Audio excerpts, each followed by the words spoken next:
இன்றைய தேவ வார்த்தை சங்கீதம் 50ஆம் அதிகாரம் 23ஆம் வசனம்.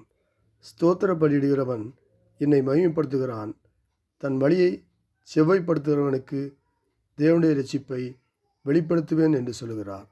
ஆமேன். அன்பின் ஆண்டவரே, இந்த புதிய நாளுக்காக உமக்கு நன்றி செலுத்துகிறோம். இந்த நாளை உமது கட்டில் அர்ப்பணிக்கிறோம். நீர் உம்முடைய சித்தத்தின்படி எங்களை வழிநடத்தும்படியாக ஜெபிக்கிறோம். நீர் உம்முடைய சித்தத்தின்படி எங்களை வழிநடத்து எங்களை பாதுகாத்துக்கொள்ளும்படியாக ஜெபிக்கிறோம். நானுக்கு முன்னே சென்று கோணல் அளவை செவ்வாய்க்கும் சொல்லுங்கள் ஆண்டவரே. உம்முடைய சமூகம் எனக்கு முன்பாக செல்லும் எழுதப்பட்டிருக்க தாவே.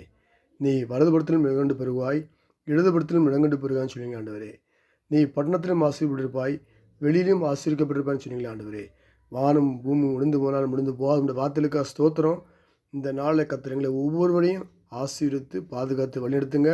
நாளை தினம் ஆலய ஆராதனைக்கு எங்களை ஆயத்தப்படுத்த முடிய ஜெபிக்கிறேன். வழிநடத்துங்க, ஆசீர்வதிங்க, பாதுகாத்து கொடுங்க. இந்த ஜெபத்தை ஆண்டவரும் இரட்சகரும் மீட்பரும் ஆகிய இயேசு கிறிஸ்து நாமத்தில் ஜெபிக்கிறோம் எங்கள் ஜீவன நல்ல பிதாவே. ஆமேன், ஆமேன்.